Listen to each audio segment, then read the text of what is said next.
Сайн байцгаана уу? Номын ертөнц клубын ахлагч Тэм Эргэн байна. Өнөөдрийн байгаль экологийн тухай 50 номны маань подкастэнд намайг төгөлдөр гэдэг номын ертөнц клубын гишүүн байна. За төгөлдртэй хоёулаа өнөөдөр яг ямар номны талаар ярилцах вэ? За өнөөдөр хоёр Чадраалын Лодо зомбийн Алтайд гэсэн романы талаар ярилцлаа. Алтай тэгэхээр яг шууд юу бодогдож байна л та?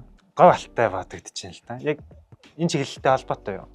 Энэ ном болохоор яг говь зүйлд нэг байгаль экологийн мэргэжилтийн судлаачид судалгаа хийж ажилладаг ном байгаа. За зохиолч ч юм уу зохиолч нарын талаар багасга мэдээлэл хуваалцаач.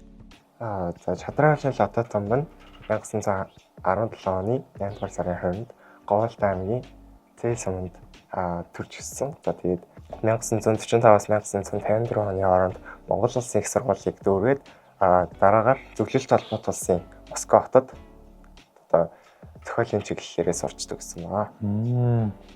За тэгэхээр яг одоо хоёлаа номынхон гол агуулгыг ярилцгаая. За энэ ном нь болохоор Улаанбаатар хотоос эрдэмтэд судлаачид бүгд нийлэн баг гаргаад за тэгээд Говьалтай аймгийг зөргөд судалгаа хийхээр явцгаадаг. За тэгээд тэнд бол дөнгөж их сургуулаа төгссөн залуучуудаас эхлээд тэтгэвртэй гаргаж байгаа хөгжүүл хүртэл тэгж хамтарч баг болж ажиллаж явцгаадаг. Тэгээд за энэ аяллаа туршид бол маш олон саад барцад гардаг. За тэгээд говь зүйлд хэрхэн амжуух өөрсдийнхөө биеийг яаж ирүүл авч явах талаар их сургамжтай ном болж чадсан гэж бодож байна. Тэгэхээр ерөнхийдөө бол маш олон тооны хүмүүс яваад яг Говьалтай аймгийн тэр говь зүйлийг судалсан юм байна тийм. За яг энэ судалгааны явцад яг чамд ингээд хамгийн тийм дотн мэдрэмж төрүүлсэн тийм айгүй тийм сонирхолтой байсан хэсэг чи яг ямар хэсэг вэ? За яг энэ номны үйл явдал дээр болохоор тухайн үед нэг яг зөвлөлт холбоот улс нэг Монгол улсаас тусламж дэмжлэг аваад Германы айрамтайд дайн хийгээд яг тэрний дараагаар энэ үйл явдал болсон. За тэгээд тэр дайны баг хамт олноос нэг ахмад гарч ирээд тэр судалгааны багт хамт нэгдэж явсан. Замдаа бол бусад судлаачдаа тэр дайныхаа үйл явдал юу болсон, Монгол зэрэг Монгол мордын тусламж дэмжлэг тэдний ард яаж өрнөсөн зэрэг их олон сонирхолтой түүхүүдийг ярьсан. За тэр түүхүүд бол миний хувьд хамгийн сонирхолтой хэсэг нь байж байна. За тэгэхээр яг энэ номыг чи яг хэдэн насны хүмүүс сонирхож уншаасаа гэж бодож байна. Ер нь миний харснаар их зузаан ном баг шиг үсэн тийм. Нэлийн зузаан 360 гаруй хуудастай ном байсан. За тэгээд энэ номыг бол өсвөр насны хүүхдүүд болон түүнээс дээш насны хүмүүс уншихад тохиромжтой гэж үзэж байна.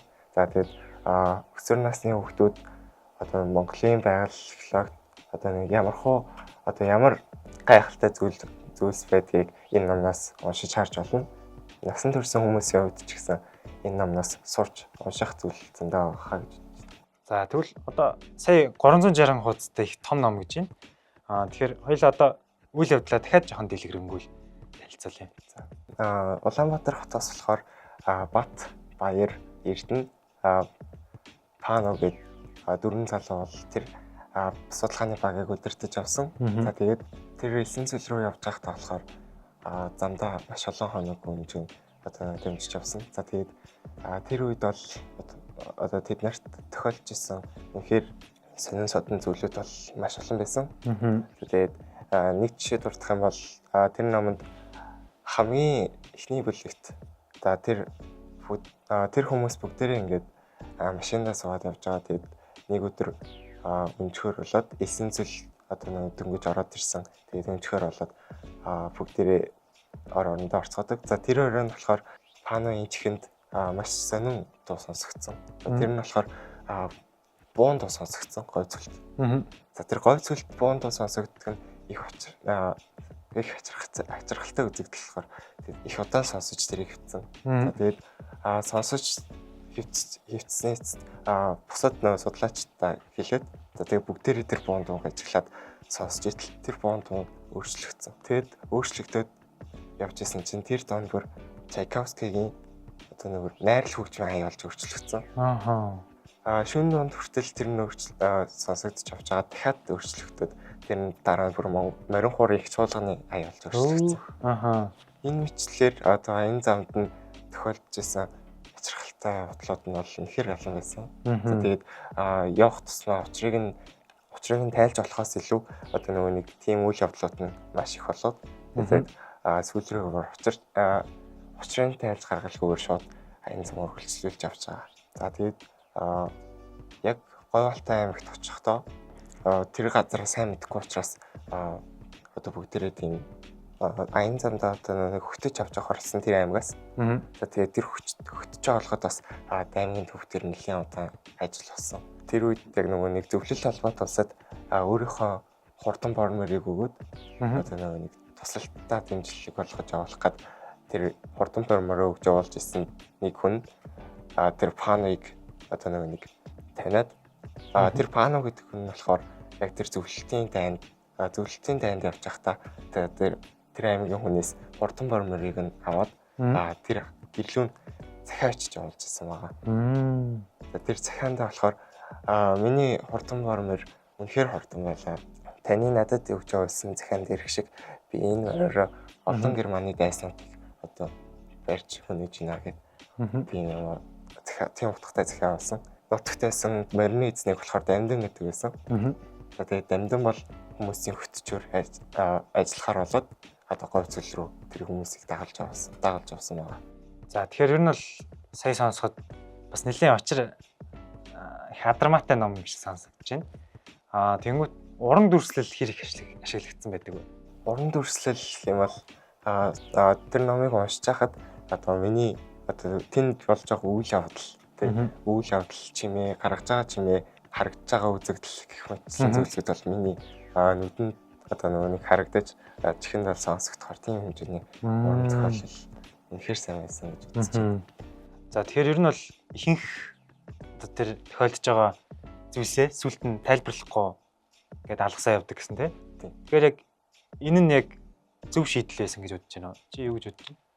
Энэ номны хувьд гэх юм бол маш олон одоо нэг говийн тайлагдшгүй нууцуд бол гарч ирж ирсэн. За тэндээс бол хамгийн сүүлийн номны гол утга учир гэж одоо хэлэх ах. Тэр номны одоо нэг яг юу илэрхийлэх гээд байгаа вэ гэхээр говь зүйлд одоо нэг эзэн Чингис хаан одоо нэг 13 дугаар зуунаас үлдээсэн тийм өв соёлын түүхийн өв соёл үлдээсэн эд баримтуудыг бол судлахаар утсан байгаа. Яг сүүлийн бүлэгт нь бол Чингис хааны одоо туслахтай чинь зэв гэдэг штэ тий. Зэвийн үлдээсэн тийм Чингис хааны зарилгатай тийм хад чулуунуудыг бол тэр говьоос олдог. Тэгээд тэр говьд болохоор хүмүүсийн очиж үзээгүй газар, хүмүүсийн туулж үзээгүй одоо тал нутаг говь зүйл. Үнэхээр одон нутагтай байсан гэдэг нь сайн хэлж чадах юм байна. Тэгэхээр ер нь бол энэ ном маань ганц тийм уран зохиолын талтай биш, яг түүх гэсэн бас нэмэлт тийм утга санааг гаргаж ирж байгаа гэж ойлголоо. Тийм. За тэгвэл яг энэхүү ном нь байгаль экологитой манай энэ удаагийн 50 номны жагсаалттай яг яаж холбогдож байгаа вэ? Энэ номон дээр болж байгаа үйл явдал нь байгаль экологитой болохоор говь зүйлд болж байгаа байгалийн үзэгдлүүд. За тэгээд говийн тэр өдөр нь үнэхээр халуун байгаад шөнө одоо нэг илсэн шуурга хөөсөл их болдог ч юм уу. Тийм юмнуудыг бол үнэхээр их сайн гаргаж чадсан. Тэгээд энэ орчинд одоо яаж амьд үлдэж судалгаа үргэлжлүүлэх вэ гэдгийг зохиолын маань дөрөв тас үнэхээр сайн гаргаж чадсан гэж бодож байна. За тэгэхээр энэ номноос яг юуг чи шинээр сурч мэдэж за тэгээд бас ухаарл авсан байна. За энэ номноос бол Монголын тал нутаг говь зүйл үнэхээр удам юм байна тийм мэдчих авсан.